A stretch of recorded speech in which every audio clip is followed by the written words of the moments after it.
Hey guys, this is Mel, and I am back to talk about Supernatural. I know it's been a while, but I have been really binging season 4, 5, 6, and 7 and decided to just do one video covering all 4 seasons because when I attempted to do the video for 4 and 5, my memory card kind of died on me. So I just decided to say, screw it. I'm just going to continue forward with my marathon. So that's what I did. And hopefully it won't take as long. I tried organizing it as best I can. So please, please, please, I hope you follow through. And I do appreciate if you do. Thank you so much. It is September 21st. I have less than a month to get through the second half of the Supernatural marathon before the premiere on October 10th. So let's get right into this. First off, this is video 615 for me. Huge spoiler alert, not only to seasons 4, 5, 6, and 7 of Supernatural, but to all 14 seasons of the show. Because since I have watched the whole thing, and it's just me trying to go through it all in order for the second time, since the first time I've done it is when the episodes first aired. Sorry for mentioning that. So huge spoiler, I tend to draw upon either past seasons or now that I know what happens in the future seasons, I'll probably draw comparisons that way. That's mostly what I'm doing the rewatch for, is to see if there's anything from past seasons that they maybe hinted at to the future, or maybe it's stuff that we've forgotten or I've misremembered certain things. So that's kind of the whole point of this rewatch. And I'm finding there's a lot of things that either have been refreshers for me or it is like, oh, I forgot it the wrong way type of thing. So there's that. So just a huge spoiler alert all the way around. Otherwise, my other video reminders are up on screen. Take a moment to remind yourselves of those. So on screen as well right now is going to be my video plan. I plan to talk about the season basics. That's including episode counts, air date, synopses, showrunners, all that. Then I'm going to talk about the timeline between these 4 seasons as well. That's something you guys know if you watch any of my videos for any shows. I'm a huge thing for timeline. I have to know that everything is happening in a certain amount of order, especially for time traveling ones. You got to know like what's happening when, or like just spacing wise too, to make it seem believable. So that's one there. Another thing I will talk about is overall season arcs or villains between the 4 seasons. Also, any disappearing setups that they might have set up, and then I just don't recall ever seeing them in the next 7 seasons worth of the show that I've yet to rewatch. So there's that. Also, we'll talk about season favorites and peeves. We'll talk about evil tallies. That is... well, I'll get into detail about that later. Also, parallels. I usually talk about that, but I think I've decided to put those on Tumblr. So if anything... go check that out. I really need to go update that, but I do have a full list of the parallels I wanted to talk about, but there are a lot between the 4 seasons. So that's why I'm not going to include them in this recording specifically. Then we'll talk into observations. I really had to cut down on a lot I wanted to talk about, but I did pick up on ones that appeared in all 4 seasons. So there's that. And then we'll go into familiar faces as well. I try to do a different format for that as well. So let's see what the time goes with. All right. So with that all said, I'm going to try to do this in 45 minutes. If I'm capable of doing that, that would be like a huge shock. But I definitely want to keep this under an hour. So if you're with me to the very end, thank you, thank you, thank you. But let's get right started now. So season basics. So season 4, 5, 6, and 7. So with season 4, we have 22 episodes, which I watched over the span of 6 days. These all aired between 2008 and 2009, with the showrunner being Eric Kripke, the creator of the series. With the synopsis, I'm stating it being as, after spending 4 months in hell, Dean is resurrected by an angel named Castiel, who claims that heaven has plans for him. Meanwhile, Sam has gone down a dark path during Dean's absence. This season introduces Castiel, and it has the season's mission of stopping the breaking of 66 seals that keep Lucifer's cage locked up, which would start the apocalypse. Now, season 5 again consists of 22 episodes, which I spanned over 3 days. So season 4 and 5 I finished within 8 days. These aired in 2009 to 2010. The showrunner was Eric Kripke once again. This was his final season as showrunner, as he initially had a 5-season plan for the show, and my synopsis for it is this. With Lucifer out of the cage, Sam and Dean must find a way to stop the apocalyptic battle between Michael and Lucifer. This is where we are introduced officially to Lucifer, and then also with everything connected to the apocalypse, mainly the world sees it as natural disasters occurring all around the world and being reported on constantly. So all the normal people out there keep company. It's like the world's ending type of thing, but we know it is type of thing. So there's that. Season 6, we have 22 episodes. Again, I watched them over 5 days, airing between 2010 and 2011, with new showrunner Sarah Gamble. And my synopsis for this season is: 1 year after the averted battle, Dean is shocked to learn that Sam is back, but not only is his brother acting a little odd, but so are the creatures that hide in the shadows. This is where we're introduced to the mother of all, aka Eve. We're introduced to the alphas of the monsters. We're introduced to Purgatory, and we're introduced into souls, or the concept of souls, which does trickle throughout the rest of the Supernatural series. And then we have season 7, which has the first time having 23 episodes. I watched these over the span of 6 days.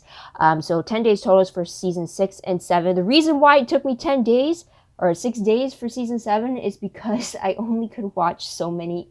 I only watched maybe like 4 episodes after working 8 hours. It's usually very a tight fit of when I could do that. Otherwise, I would have just banged them all out as quickly as I could, like I did with 4 and 5. But anyways, season 7 aired between 2011 and 2012. Sarah Gamble also being the showrunner for this season. She only did the season 6 and season 7 before she left the role. And my synopsis is: Heaven's civil war is averted thanks to Castiel, but his actions have led to the release of the Leviathans, Purgatory's oldest inhabitants and God's most ravenous creatures. So this is introducing the Leviathan creatures. It also introduces the first of 3 of the tablets being dubbed as the Word of God. So there is that. Now, timeline. Again, as you know, with any show I comment on, timeline is always brought up. Whether or not figuring out what the timeline is between episodes or figuring out what is happening throughout the season. Now, a lot of the time, like shows like in the Arrowverse, they usually have episodes that could easily help you mile marker what part of the year it is. So they'll have Christmas episodes, they'll have Halloween episodes, they'll have Valentine's Day. So it's like those are easy ways to mark the fact that it is happening in the duration of the year. And also their hiatuses do match the same hiatus. So if it's a winter hiatus, it's usually the same amount of time for us as it is for the characters. And same with the winter hiatus between seasons, same thing. Supernatural doesn't really do that. Supernatural will either have huge spans of gaps between episodes, or the episode could pick up where the previous one had left off. The season finales tend to do that as well, where it picks up where the season premieres, and vice versa. So that's usually why I really want to talk about timelines in this in Supernatural. So with this section of my video, I'm gonna call upon the specific episodes in season 4, 5, 6, and 7 that put a date to the episode. So with season 4 and episode 401, we get it being, it's dated September 18, 2008. It's actually the date of the episode that it aired as well. And it states it being 4 months after the events of 316. So that's a huge one there. And then from there, you can kind of pinpoint or try to pinpoint how the timeline kind of goes. But with episode 403, we have Dean traveling back to Monday, April 30th of 1973. So there's not actual present day timeline to kind of pinpoint, but that's another date that they give us. 405, they pretty much just date it being Oktoberfest of 2008. And then 407, they actually date it to span between October 30th to November 1st of 2008. So it is their specific Halloween episode.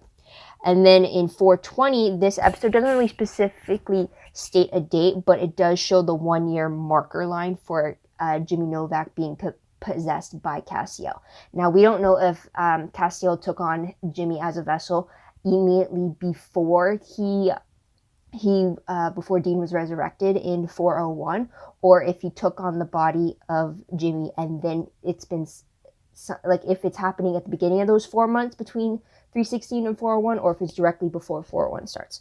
So that kind of helps you at least with the 1 year mark a little bit. So there is that. Now with season 5, 501 continues directly from where 422 ends. So that's something there. 504, has 2 dates. Dean confirms that he's from the year 2009 when he travels to 2014. So that's one there. In 507, we have Sam confirming that Dean is 30 years old. So this would have to be placed sometime. This episode has to be placed sometime after January 24th of 2009. And then also episodes later on in 512, we have Sam being confirmed to be 26. So that means this episode would have to be sometime after May 2nd of 2009. So there's that. And then, but then the next episode claims that that Dean confirms that he is from 2010 when him and Sam travel back to 1978. So that means 512 has to just be before May, in order for Sam to still remain being 26. So there's that. Now, this is where the tricky part happens, because there is supposed to be a 1 year time jump between 522 and 601. And because of that, I'm expecting all the dates that occur in season 6 and season 7 to be 1 year ahead of what the air date is supposed to be. That's why I'm a little iffy about the whole timeline issue, because here's the question here. In 612, they confirm that it's 1.5 years since 522. This is when Sam's soul is out of the cage. And then in 613, they also confirm that the 1 year ago mark is 6 months after the events of 522. So that matches up with what was stated in 612. But the real kicker for me is the fact that in also 701 continues from where 622 ends, so there's no time jump there.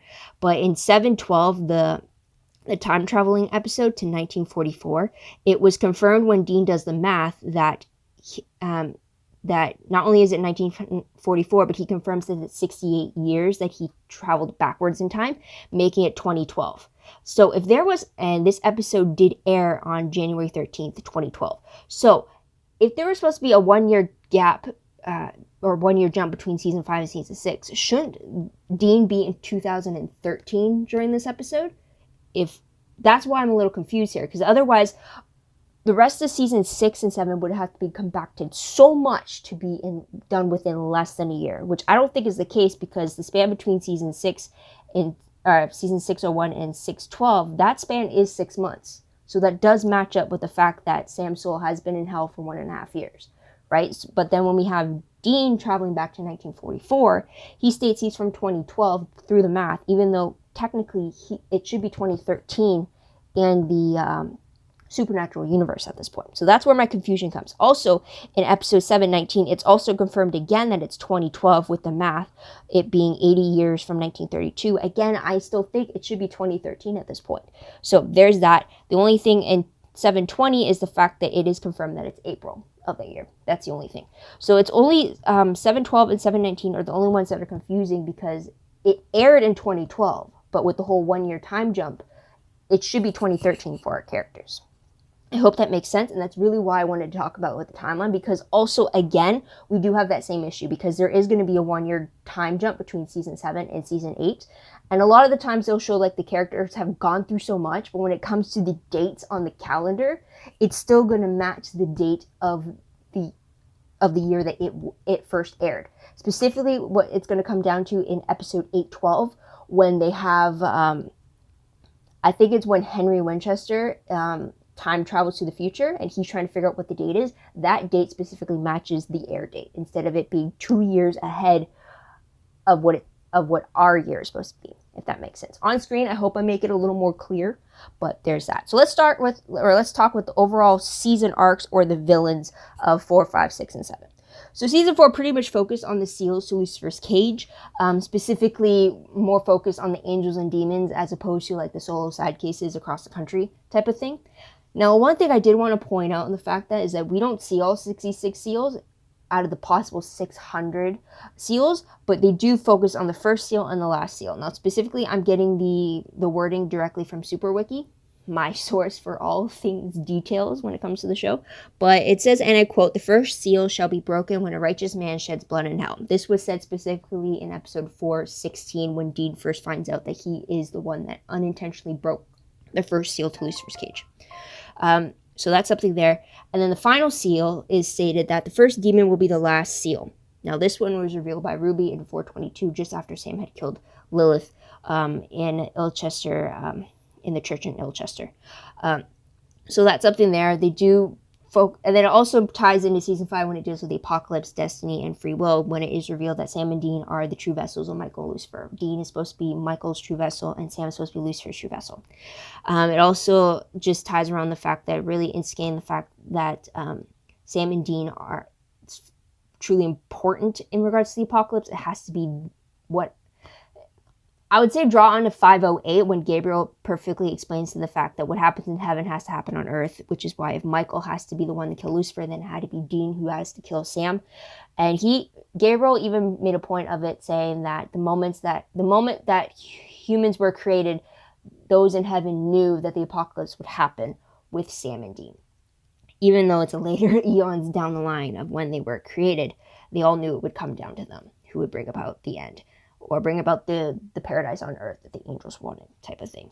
So I do have a thing about, I had a whole spiel about it depending on how long this video ends up being. And in my first recording, I did go on the fact that my confusion over how the whole seals and who had to break what, they made it seem like it could be any random person. It could be any random righteous man that broke the first seal and they could have it done. They even targeted John Winchester to do it. But the fact that it was Dean, and then also find out that he's Michael's true vessel, it just seems a little, it's not any righteous man. It had to be Dean. I believe it had to be Dean being Michael's true vessel. I think it had to be him who had to break the first seal. And I think that's how I've always kind of viewed it over the years. So there's that. And then with Sam being the final seal, or Lilith being the final seal and Sam breaking it, it makes sense that Lucifer's vessel would have to be the one to do it, because it's over top of his cage and he would want his vessel there ready to welcome him in with a consenting yes. So it makes sense why Sam, as Lucifer's true vessel, would have to be the one to break the first seal. But all through season 4, they made it seem like anybody could be the ones to break the first and last seal. When in season 5, they kind of revealed the fact that no, they played they're these true vessels. So I really think that from the very beginning, it always had to be the two of them that broke those two specific seals. Therefore, I think all along, the angels knew it always had to be them. So those few angels saying that they want to stop the apocalypse, if they truly wanted to stop the apocalypse, they would have prevented Dean from going to hell. Right off the bat, right there. They truly wanted to stop the apocalypse, they would have killed Lilith right off the spot so that the last seal would never have been broken. But they just don't do that. So it's kind of like manipulations right there. So I'll leave it at that. Now, season 6, though, with the season arcs, we do get introduced to Purgatory and the fact that it's where the souls of the monsters go once they're killed. So heaven, and then hell, and then you get Purgatory. Also, we get the introduction of the mother of all, Eve. She's the creator of all the monsters. All of them stemmed from her. And with that originally are the alpha creatures, which she considers her children, and then they're the ones that created the rest of the creatures spawning outward. The thing about these alpha creatures, though, you have to understand, is that some of them have connections. So we only specifically met the alpha vampire and the alpha shapeshifter. Both of them showed to have some kind of psychic connection with the rest of their species. The alpha shapeshifter was able to have a psychic link to locate all the shifter babies. He was able to do that. He also, his transformation into someone else's skin was immediate, as opposed to the whole shedding of the skin that the later on shifters or his descendants were able to pinpoint. Even showing it that a baby could do that too. So there's that. Now with the alpha vampire, he showed psychic connections with his fledglings by showing them psychic images or messages and kind of giving them mission reports that way. However, it shows that even though if you kill the alpha, it doesn't kill the rest of the species that spawn from them. It's kind of like you just killed the oldest creature you just killed the oldest one of that species. It's not like with Vampire Diaries, where they establish that if you killed the original family, who are the first vampires ever created, if you killed them, then their respective vampire lines would die soon after that, showing that there is a blood link between all of them. So it's not like that in this situation, which kind of would have helped the brothers a lot in this show. But anyways, that's about the alphas there. And then we also got introduced to the souls. We got to know the definition of what it is to have a soul when we got Sam versus Soulless Sam, and kind of see the difference there and what it means to have a soul. But then we also got to learn how much power, it's like a nuclear reactor, they were saying, that a soul contains. Having a soul is a huge, kind of like currency for angels and demons type of thing. So there's that. And then season 7, we have the Leviathans. Now, I will say this. I would have to say that the Leviathans are the smartest and probably the most resourceful creatures that the Winchesters have ever faced. Resourceful to the fact that they used the information that they gathered that the angels and the demons could have easily had access to. The Leviathans were able to use facial recognition, credit card aliases, and known associates, they were able to use all that information to be able to track down the Winchesters, or even just to snuff them out even. And they were able to do that because they were aware of those aliases through Cass. I don't know how Cass would have known all their FBI aliases or credit card aliases, because why would he care? I would assume that they would have gotten all that information from Bobby, but whatever. But the fact that they were able to use all that to try to locate them, forcing the Winchesters to not only ditch their usual habits, but also to ditch the Impala, also to have them squatting in a lot of places as well so that they didn't get recognized anymore, and also getting them to go on a killing spree across the country and having it be on the news to get everybody aware of them is definitely something that they were really well at doing. And also the fact that just because, like, also with all that information, it's after having the Leviathans, it baffles me how the demons weren't able to do that, because like the demons, they're trying to locate the Winchesters, or the angels are trying to go locate the Winchesters, and yet the moment that any of them know about Bobby, it's how could you not realize that eventually the Winchesters are going to have to come back to Bobby. Bobby doesn't go anywhere. He has his own place. He's always returning to it eventually. So if anything, they just have to stake out his house and wait for the Winchesters to return, or stake out the house for Bobby and use Bobby as leverage to get to the Winchesters. Yet the angels never do it. Demons never do it. And the only times, and then it's like, and then they're wondering, like, we can't find you. It's like, especially when they put the Enochian sigils on the Winchester's ribs in season 5, and the angel's like, we can't find you. It's like, you know about Bobby. Go to Bobby's house and just look there. The Winchesters go back so many times, and you're telling me you can't find them? I mean, like, that's ridiculous. So the fact that the Leviathans were able to use their head a lot more than just their power to locate them was, first off, showing them that they're a lot smarter than the angels, first off, because the demons could have also done the same thing, especially with Meg, because in season 2:14, Meg possessed Sam, which means that she had access to all of his memories, his knowledge when she was inside his head.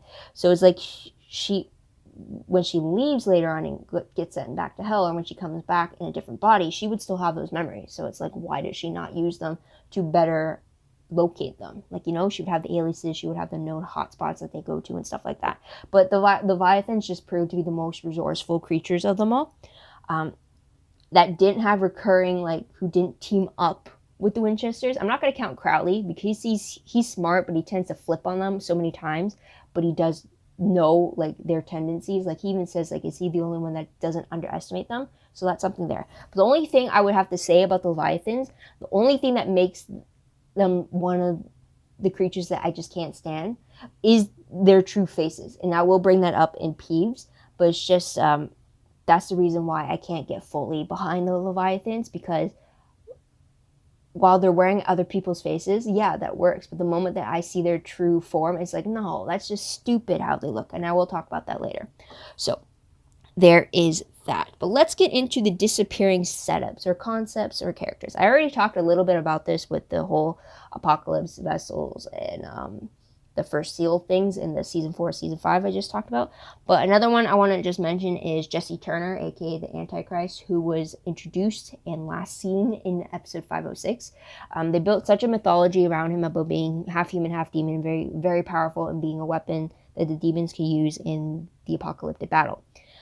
So they built it all up, but he has not appeared once since his debut, and that was just a little disappointing. I kind of expected that when it came to the final battle, even though he was a kid at the time, he would have been used in some way, or at least been forced to be used, but they kind of explained the fact that his powers can allow him to be shielded from angels and demons, so that's why they couldn't kind of bring him back. But it was a little disappointing with all that mythos behind him that nothing came from it. So there's that.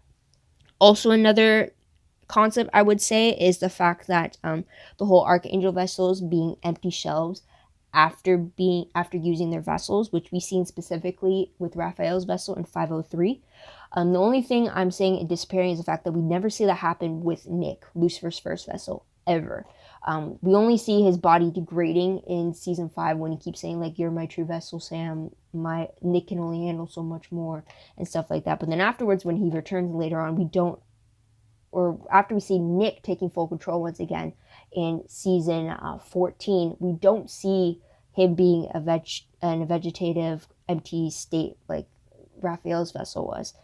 Same thing, we don't see that happening with Sam after he returns from hell. Don't know if that's because he came back without a soul, or if they're going to account to his hallucinations that happened in season 7 as being him being in a empty shell state that Raphael was, but it's very different to what was said. And then also Michael claims in 513 that Dean will never have to suffer that empty shell state that Raphael's vessel had to do. I always thought it was a lie, but then since I never saw anything come of it with John being possessed in 1978 and then Dean being possessed by Apocalypse Michael in season 14, I'm just wondering why was only Raphael's vessel the one that gets that short end of the stick. So there is that. So let's move on to Evil Tallies now. So Evil Tallies is specifically returning to the fact that this is when Jared and Jensen are playing characters other than Sam and Dean. So whether it's a shapeshifter, whether it's an hallucination, whether it's so stuff like that. So for Jared, for this season, I had it being 406. He was during Dean's fever moment, he was yellow-eyed. Jared had to play the yellow-eyed demon version of Sam. 504, he had to play future Lucifer. And 512, he had to play Gary when they body swapped each other. For 522, he had to play Lucifer again. In 602, he had to play the Alpha Shifter for a brief moment. Between 601 and 611, he had to play Soulless Sam. I'm counting that as an Evil Tally because there's a distinct difference between Soulless Sam and Sam. It's not like it was Sam being progressed or had character development into what Soulless Sam became of. It was a little change. So there's that as well. And then 622, we got Jared playing not only Hell Sam, Soulless Sam, but also a memory wipe Sam, so like a baby Sam. So there's that. And then in 706, we saw him being a Leviathan Sam. So there's that. So that gives Jared a total of 13 at the moment. And then with Jensen, for the season 4, 5, and 6, we have 421, Jensen playing a detox hallucination of Dean that Sam was interacting with. We got kind of a similar thing in 422, just the audio version of it only.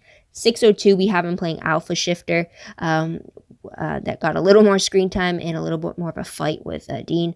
In 612, we got a Conworm version of Dean, and that is when the Conworm kind of took possession of Dean, which I'm kind of guessing whether or not it was a split second, but I'm still debating whether or not I'm going to count that as evil instead of it being a different state of being for him.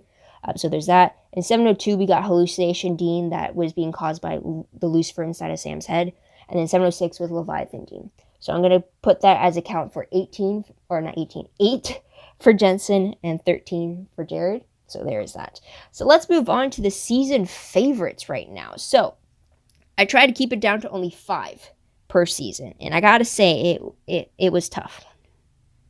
Yeah, it was tough. So season 4, I'm going to have to say 403 was my favorite, mainly because of the time travel, the fact that we got a little bit more about the Campbell family origin, the fact that we got to see Dean meeting a young Mary, and her parents who died before he was born, and we found out why. But all that was a favorite there. 405 was another favorite of mine because it had a lot of the old school monster movie references, as well as the whole way the episode was shot gave off that feel as well. It was funny as hell too as well when we got Dracula escaping on a moped. We have Dracula referring to the whole Harker Mina Van Helsing thing. At the time the episode aired, I did not know what those references were. Later on, I did take a horror course and I did learn a little bit more behind that. So that was fun to make the connections there. It was a fun episode, and then the whole delivery pizza banter thing was just fun. I kind of felt for that pizza man because he was like, I'm so over this, just take the pizza and give me the money type of thing. So there's that. Another favorite episode was 406 when we had to deal with the ghost sickness making Dean scared of pretty much everything, which is the opposite of what he is. So it was just funny. Also at the end of the episode, we got the whole Eye of the Tiger thing, which I really repeated after the episode had aired, just not only of that scene on YouTube, but just finding that song and repeating it to the point it's let me sing the chorus with it and everything. So that was pretty funny there. And then also just the idea of Sam turning into Zazel. I completely forgot that was ever an issue or that was ever a concern of Dean's. But the fact that it showed in the hallucinations, and then you kind of have a bit of a callback to it in 422 with the demon eye showing for Sam. But then I don't think it ever comes back. Specifically the demon eye thing.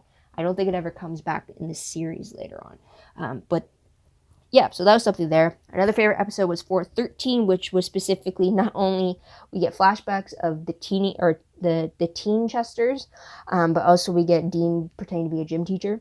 It was just fun to see the teen versions of Sam and Dean and how they play off with each other, and just to see the parallels not only between their younger selves but with their older selves, and just trying to get a little more of an idea of what school was like for them traveling across the country. So that was something there. And then another favorite was 418, and that was when the Supernatural book series was introduced into the series, and then we also got to meet Chuck Shirley. It was a very meta concept with the book series, but it's also a fun way to have the show commenting on itself. So that was pretty funny there. And it was just amusing to get Sam and Dean getting quizzed about themselves. So that was one way to introduce new facts about them without it being too cheesy. So that's something there. But I will say this, I like Chuck Shirley, like the writer who doesn't, like, I prefer that a lot better than God Chuck, just because like there's a lot more issues when it comes to God Chuck. But I'm under the pretense that Chuck Shirley was always Chuck Shirley, and maybe he just didn't realize that he was actually God with a memory wipe or something. I don't like to think that when we met Chuck Shirley in 418 that it was God pretending that he didn't know them and pretending to like just playing this part instead of actually him like not knowing and being like maybe woken up later on. But I like in my head canon to think that once the apocalypse was averted, that maybe that's when Chuck Shirley kind of like woke up from like the Chuck Shirley, or how God woke up from the Chuck Shirley alias type of thing, when he believed that he was just a writer and stuff like that. So that's my headcanon there. But let's go season 5. So season 5, we have my favorite being 504 when we go to the future, specifically future Dean, having him play off of present day Dean. That was a great one there. 508, the changing channels and Gabriel episode. That one was my favorite one. I could watch it so many times and never get tired of it. Sitcom Winchesters were my favorite. The fact that we found out that the trickster was actually Gabriel and learning about the whole Archangel dynamic, that's a huge thing for me as well for that episode. Also, 513, I love that we got to go to 1978 and got to see young John and Mary again. It was very interesting to get Michael possessing John and learning a little bit more about free will and really bringing on that debate of whether or not it is free will versus destiny type of thing. So there's that. Also, 516 was a favorite just because it was us going to heaven and getting a little bit more of an understanding of what heaven is. It's kind of like the magic, kind of like Disneyland, with the theme parks, and then like kind of like Magic Kingdom, all the rides are everybody's different heavens, and then you have the middle being the garden, which is the Magic Kingdom in the analogy. So there's that. Also, the fact that we got many familiar faces, like Ash and Pamela, that I really appreciated. We also got familiar faces with Colin Ford being a young Sam in one of Dean's memories, so that was something there. Also, Dean's threat to Roy and Walt, did he ever fulfill that threat? Because I gotta say, if any hunter has any sense in them, you just do not target Dean Winchester's family, because he will come after you regardless if you take him out or not. So I kind of hope he kind of followed through with that to kind of show like you cannot get rid of me that easily type of thing. So that's another there. And then 522 is actually another favorite for me just because of the sentimentality behind of it. The fact that we got a bunch of montages, the fact that we got a lot of Chuck's voiceover when he's explaining things and adding more context to everything. That was great. The fact that it was set up as a series finale, I do remember thinking when it first aired whether or not it was a series finale. There was a lot of question about that because I don't think the news had aired or had been released at that point that it got picked up for season 6. So that was something there. Some solo moments, not particularly episodes I had favorites for, but a few just minor moments I did love throughout the season. 517, Dean's goodbye to Lisa, really stuck with me. 518, when Dean killed Zachariah, that was like a very celebratory moment there because the guy deserved it. And then also 521, we got Bobby's deal with Crowley just being revealed to Sam, Dean, and Castiel, and it's like the did you kiss him moment. So that was something there. Now season 6. Little harder, but first thing I liked about the season was not an episode per se, but just the whole, anytime we got to see a domestic Dean with Lisa and Ben, it was just a different side of him that we saw, specifically 601, where we do see that. 602, we see it with Dean kind of being like a a dad to the baby shifter, and then also a little bit of the exchange between Dean and Lisa. 6:14 is another one, especially with Dean and Ben. Having that talk about like you're walking away from your family. Also, Dean's memory montage of his time with Ben and Lisa. That's a great one as well. 6:21 was also a great one because Dean had to go rescue Lisa and Ben from Crowley. So that was something there. I will say this though. I did not like the fact that Dean had their memories wiped of him, because now they're even more vulnerable to all of his enemies. Because honestly, for me, if I was put in Dean's position, it's a lot more harmful to erase their memories of him, because now they're not aware of the supernatural. They're not aware that his enemies could come after them. Now they're left in the dark. But because that's another thing with a lot of characters too. I don't understand, like, if you think if you're keeping someone safe by staying away from them, that's never the case. Because what's stopping the enemy from just going after them, knowing that you have an attachment to them, but they might not have an attachment to you?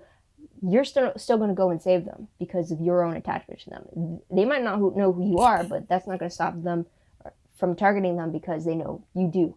So that was one major thing I didn't like about the season, was the fact that he did the memory wipe thing, because it just erased the year that he had with them. So that was something I didn't like. But another thing I did like was 604, which was the Bobby-centric episode. That was also Jensen's directorial debut as well.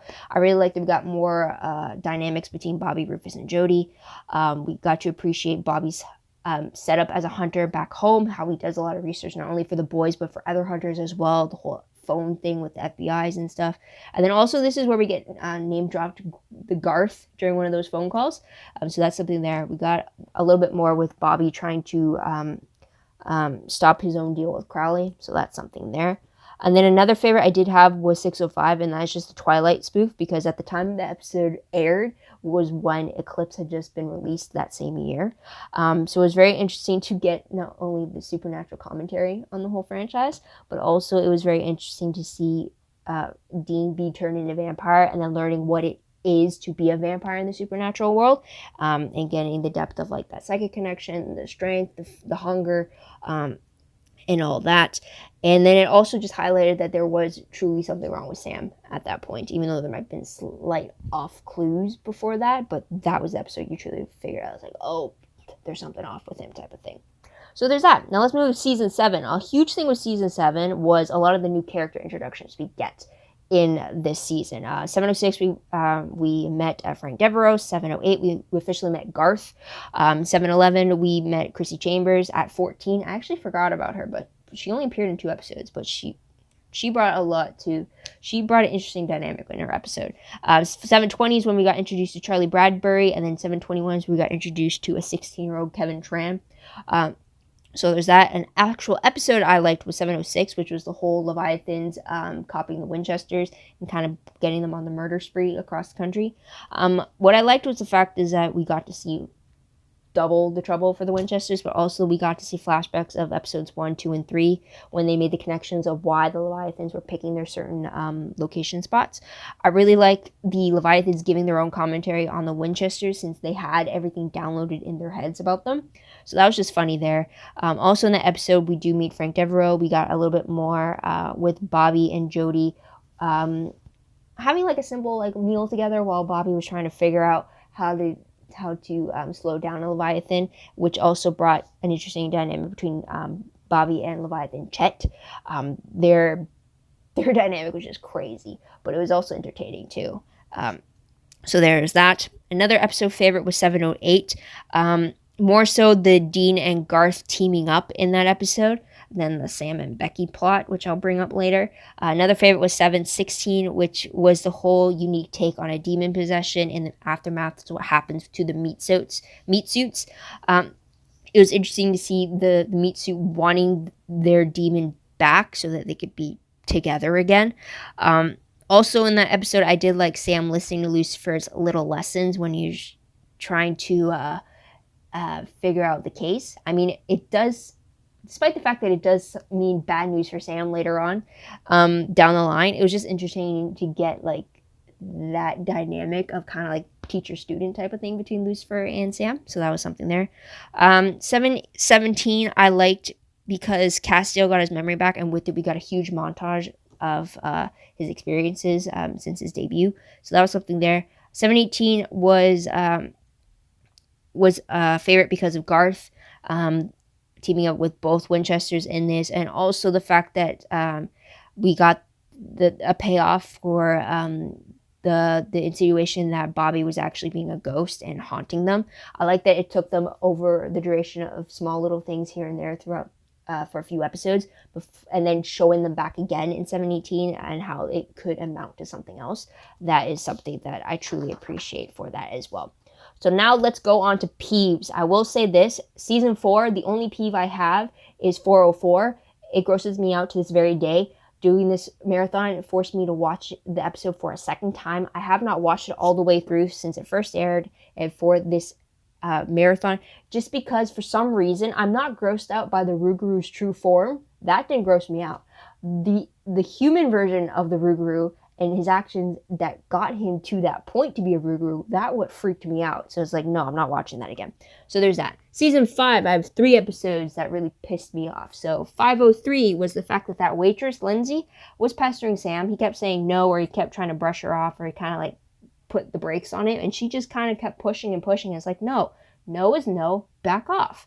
So there's that. And another thing was that the hunters were trying to force Sam onto the demon blood, as kind of like wanting him to be hopped up so that he could take on the demons that killed their buddy. But then I'm thinking, well, what's going to stop him from going against you for doing that, right? So that's something there. And also is the fact that I didn't like Dean's mindset of him being better off with Sam. I mean, it makes sense when he compares it and explains it to Castiel. It's just like, as a whole, I don't want the Winchester brothers to be separated, like, you know? So that was a troubling episode there for me. 512 was another peeve of mine because of the whole body swap. I mean, it was great acting opportunity, but just the whole setup behind it was just not doing it for me. The fact that it took Gary as Sam leaving the bar with the woman, the moment that happened, and then that's when Dean kind of clued in the fact that Sam wasn't himself, when previously before that time there was a bunch of other little things that could have tipped him off. It's like, oh, Sam's not being himself anymore. So it just really pissed me off that it took so long for Dean to figure out that something was wrong, especially when he's claimed time and time again beforehand that he's the one that knows Sam the best. So that was the thing there. I didn't also like the fact that Cass and Bobby weren't called in as backup. Why did Sam not call either of them to have them kind of pick him up, or then also help him find a way to track Dean down, instead of him just being stuck in that town as Gary, like, you know what I mean? And also the very fact, the idea that that it took idiotic teenagers to be able to accomplish something that the angels and demons couldn't do when it came to Sam being a vessel. So just like, no, I don't believe that. So that's something there. And then 514, the issue I had, like, I will say this, that it was the episode, Valentine's Day one, but also the one that introduced the concept of famine. I love how the interpretation of famine, how it's not just simple starvation, it's you being hungry for anything, money, food, fame, love, anything like that. It doesn't have to be actual like food thing. I like that idea. And I also like the fact that it was a misdirect from the whole Killer Cupid thing. What I didn't like about the episode was the fact that many things. Sam being restrained was pretty half-assed. They handcuffed him to the sink in the bathroom, and then they put a cupboard in front of the door. It's like, that's not enough. You need to salt all the entrances to the room and just have Castiel Angel Air Dean out of there. That way no demon can get into the room, and therefore cannot get to Sam because they're blocked off. And yet they didn't do that. So it's like, why? Also the idea that Sam was able to use his powers to neutralize famine by exorcising all the demon souls that famine had ingested. I'm under the impression that famine eats the human souls of his victims. So I'm assuming that about 95% of his meals should have been human souls, which Sam should have no effect over. So therefore, how could the 5% maybe of the demons he just consumed in that restaurant, how could that 5% be enough to have Sam neutralize famine by exorcising them out of him? That made no sense to me, so that pissed me off as well. And then also the fact that they were explaining away Dean's immunity to famine's hunger. How they said that he was a broken soul and that's why he wasn't affected. I don't agree with that. I agree more with his well-fed theory that he told Castiel, because I also have to say, if Dean's soul was broken, then how would he have been considered a viable vessel for Michael, right? Like, he would have to be in top form. They wouldn't just take, if he was so broken, why did they still need a yes? I don't know, it didn't really sit well with me, and it just feels like there's a lot of other things that were counteracting him being a broken soul than for that, or if that was just to affirm what Dean was thinking about himself. So that's something there. Now, season 6, a peeve of mine, aside from the whole Dean getting Ben and Lisa's memories wiped, another thing with 619 was just how Eve died. I mean, I love how Dean was able to kill her by ingesting the Phoenix ash and then goading her to bite him so that the ash in his system went into hers. That was great. But then how she died afterward was just pretty anticlimactic. Yeah, Castiel got his powers afterwards, but then she was just standing there choking, and then she's suddenly oozing black goo, and everyone's just standing around. It's like, really? No one's going to do anything? No one's going to fight while this all happens? It's just like, it just seemed like it took forever for her to die from that, and it's just like, I wasn't. For a big bad that she was supposed to be, it was just like nothing happened. It's like, wow. Okay, so there's that. Now, Season 7. Season 7. Again, like I mentioned, a huge peeve I had was the feeding form of the Leviathans, their true faces, those huge chomper mouths. Not only did it look super special effects, which obviously is going to be the case, but it's like, you could do special effects and it still look realistic. And this, you can just tell, like, it's just special effects or CGI. It's like, right? You know what I mean? There's CGI where you can't tell that it's CGI, and then there's CGI where it's like, oh, that's not real, type of thing, and that just really takes you out of it. But also the fact that, like, I don't like how they just decided that the Leviathan's true form was just going to be their mouth consuming their whole face, and it's just going to, like, be this huge, like, it's like, no. Like, a lot of times, like, when they showed them eating, initially, their victims, it would be through the shadows or through silhouettes and stuff, and that was terrifying. But then when you showed their actual chomper face, it's like, no. So that's that's enough of a glaring peeve for me for the Leviathans for me not to announce them as, like, the biggest bad at this point, type of thing. So there's that. And then another thing I didn't like was 703.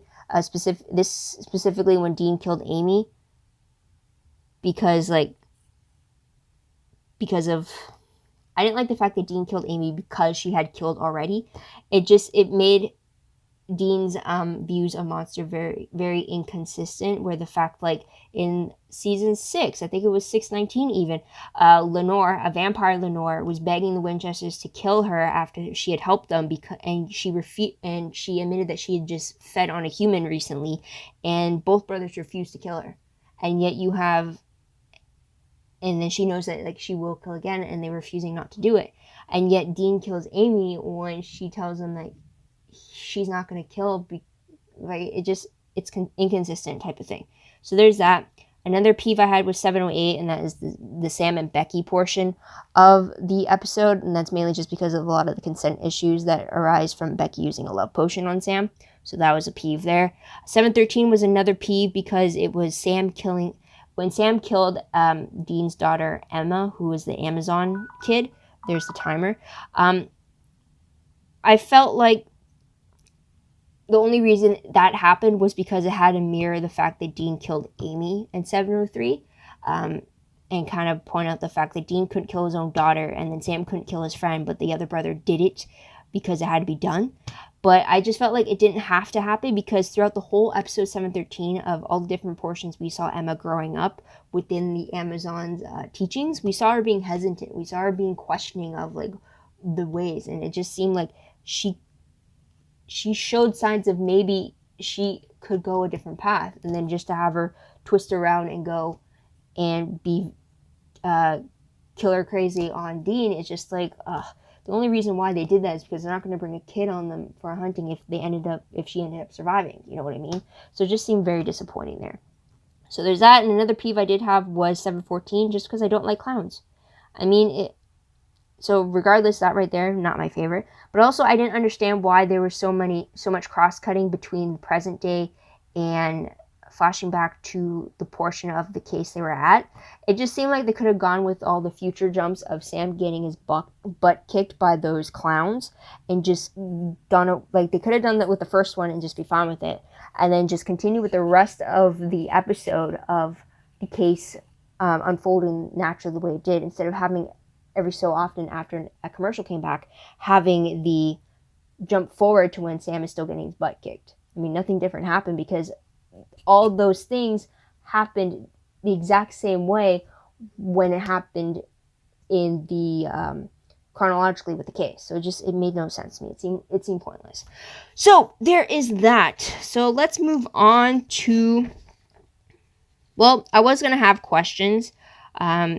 So yeah, I'll do questions. But here's the thing. I'm not going to talk about the questions. So up on screen, there's 5 questions from season 4, 2 for season 5, 3 for season 6, and 5 for season 7. They will be up on screen. If you really want to read them, just pause the screen and read forth through them. But otherwise, yeah, that's pretty much it. Now let's move on to observations. Because I have a feeling this is, yeah. Can I do this in 10 minutes? I'm not sure. So observations, title card specifically. Season 4, we get the red font with the flying black birds in the background. Season 5, we got the white background with the blood splashing down into the title. Season 6, we got the glowing blue letters with the shattered glass and heartbeats and angel screeching sounding in the back. And Season 7, we got the white black background with the black letters oozing with the black goo from the Leviathans. So there's that. Premieres 4, 5, 5, and 7 all have premieres starting with The Road So Far, and then each having a different song associated with it. Season 6's premiere is the only one that does it differently, going with a 1 year ago opening card, and then followed by a direct recap of Sam's sacrifice and his last wishes of Dean having a normal life with Lisa, that all occurred in 5/22. There is no Road So Far attached to this episode. Then you get your special title cards. So 5/18, you got like a book series sequence for the title card for the Supernatural series. 5/08, you got the sitcom style opening sequence. 6/09, you got the X-Files paranormal opening type sequence. 6/18, you got the Wild West theme. 6/08, you got the exploding cake revealing the Supernatural title. And then 7/14, you got the exploding glitter instead of the black goo coming from the Supernatural sign. And then for the finales, all being the same for 4, 5, 6, and 7, all ending with the Road So Far title card and then accompanied with the Carry On Wayward Son song. The only difference is that 4/22 ended the credits fading out to white instead of the usual black.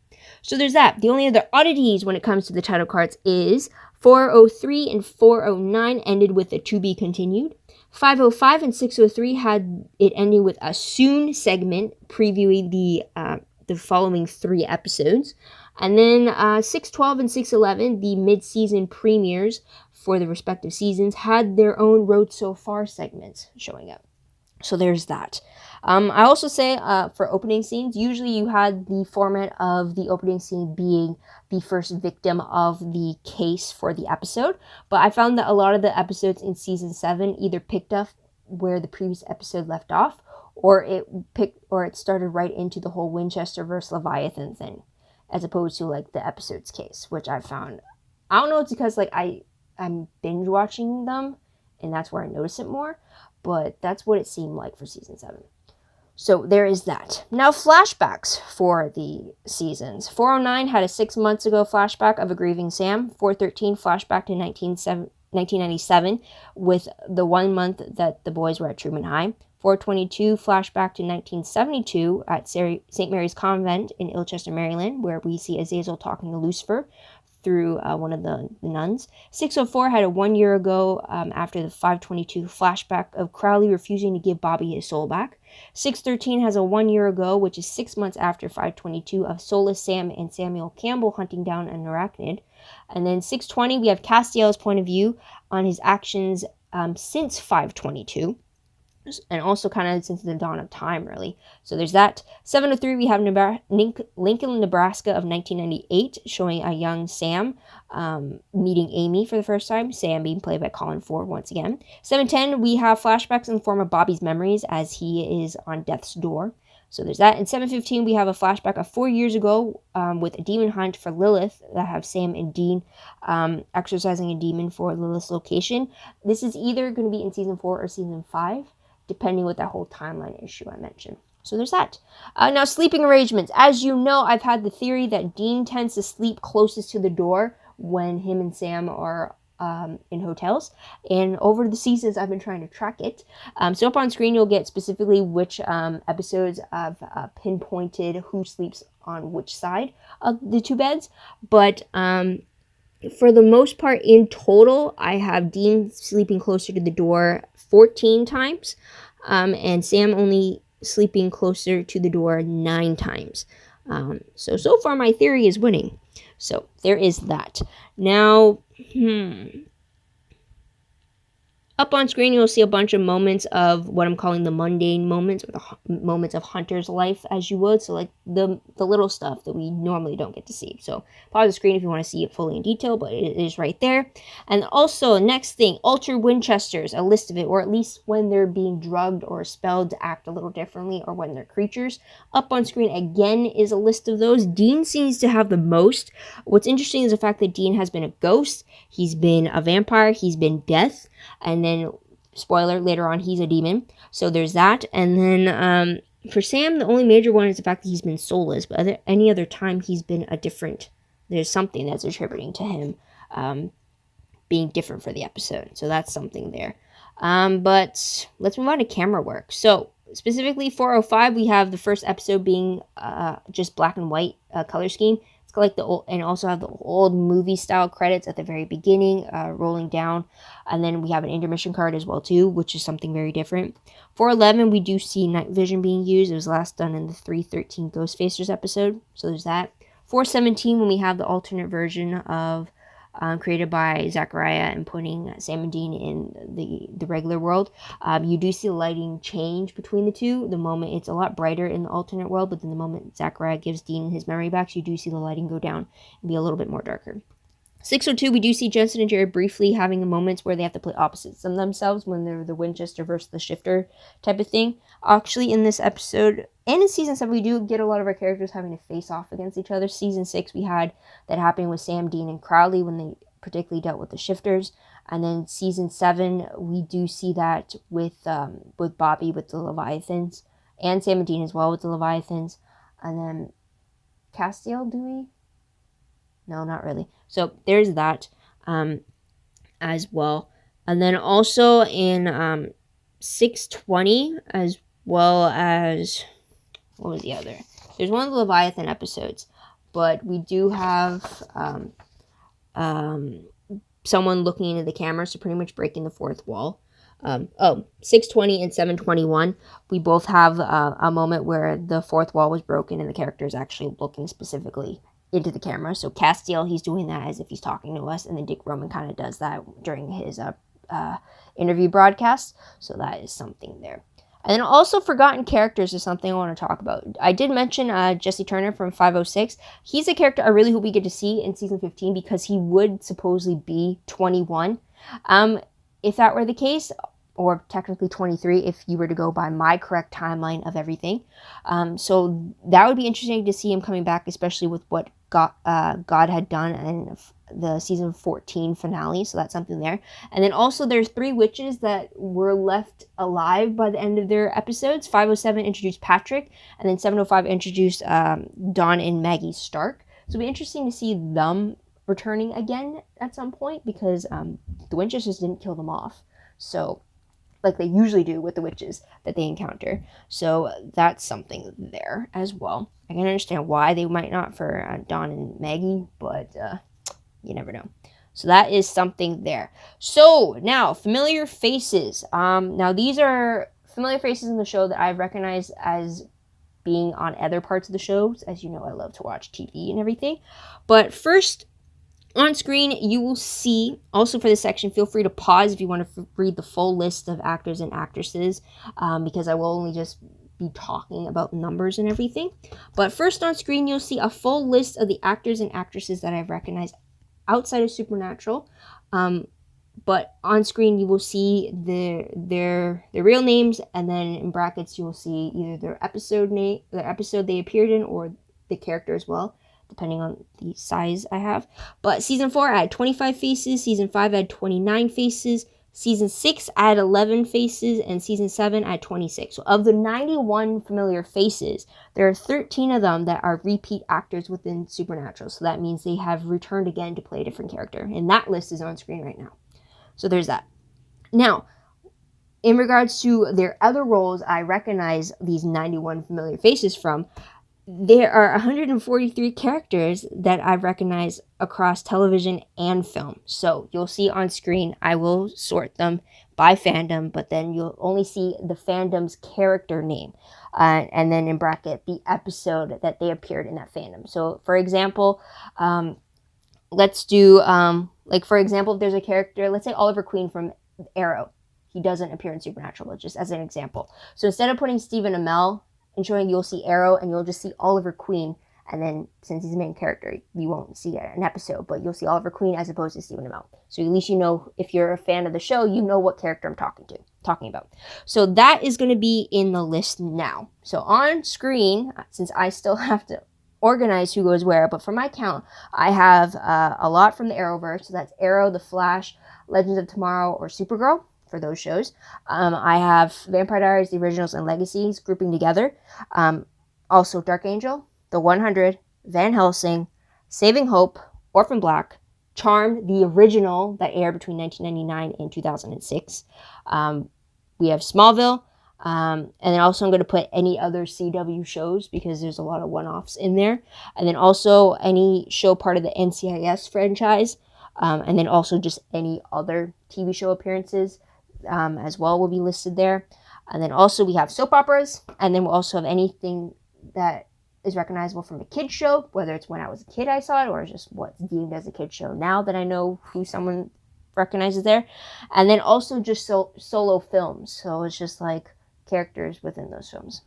So that is where you're going to see everybody being associated with. And that is quite a long list. But otherwise, before I wrap things up, season 15 news. Because I am recording on Saturday, September 21st, they have released this synopsis for the season 15 premiere that's happening on October 10th, 2019. And it reads, first off, episode is titled Back to the Future, which is exciting right there. But it reads, the beginning of the end. So, tagline right there. And it's picking up where we left off last season. Sam, Dean, and Castiel are left to defend the world after all the souls in hell have been released and are back on Earth and free to kill again. That's exciting right there, because I hope we go trip down memory lane, because as we know in 1420, we saw the return of the Woman in White, we saw Bloody Mary, we saw the clown. I don't think it's the clown in 202. I think it's the clown in the Lebanon case. In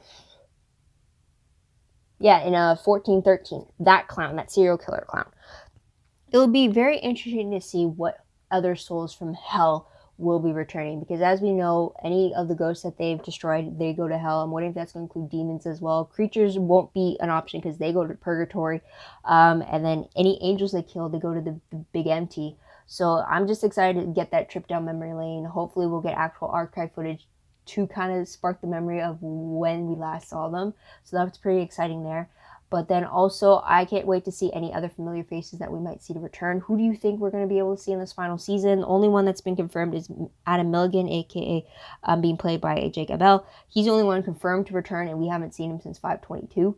And so I'm excited to see in what capacity that's going to happen. And then just to see who else we might see along the lines. So that is something there. But I'm predicting for 20 episodes, we're going to see it come to an end at the end of April if they stick to the same schedule release that they did for season 14. That's my prediction there. But otherwise, guys, that is pretty much it. So thank you so much for tuning in. Thank you so much for your patience. It truly means the world to me if you stick by this long. I really tried to shorten it as best I could. but it's really tough. And if you've seen any of my other videos, you know how tough it is for me to cut things out once I've made a connection to it, or how long I ramble and it just takes things even longer. So yeah, anyways, thank you so much for tuning in for that. Also, don't forget to like this video, subscribe to my channel, check my other videos if you haven't done so already. If you want to check out my Tumblr page, the link for that is down below. I read blog promos, web clips, quotes, GIFs, synopses, news, all that good stuff, all found in one place. I'm going to try to get back into it. I got maybe like 3 weeks. Maybe I'll do it while I'm marathoning the rest of the Supernatural and just on the side be working on Tumblr. We'll see. Also, WordPress, link for that is down below. Anything I post online is connected to WordPress. It's a little more organized, a little more detailed, but still a work in progress once again. And then live journal entry account, link for that is down below. My jot noted summaries of the episodes can be found on LiveJournal. I write them up as I watch the episode for the first time. They help me keep things in order and take note of things I might not remember later on down the line. I only started doing them from season 6 onward. I still have season 14 to kind of color and format. So be on the lookout for those if you want to check those out. But yeah, that's pretty much it. Thank you so much for tuning in. Thank you so much for your patience. I hope you come back and see my next video. If it's not, I hope it's going to be another rewatch video. If not, I will be back to talk about the season 15 premiere of Supernatural. That's happening October 10th. So be on the lookout for that and enjoy the last ride with me, if you will. But otherwise, yeah, thank you so much. But yeah, this is Mel. Wish you all a great day, a great week wherever you are, and stay safe. Bye, guys.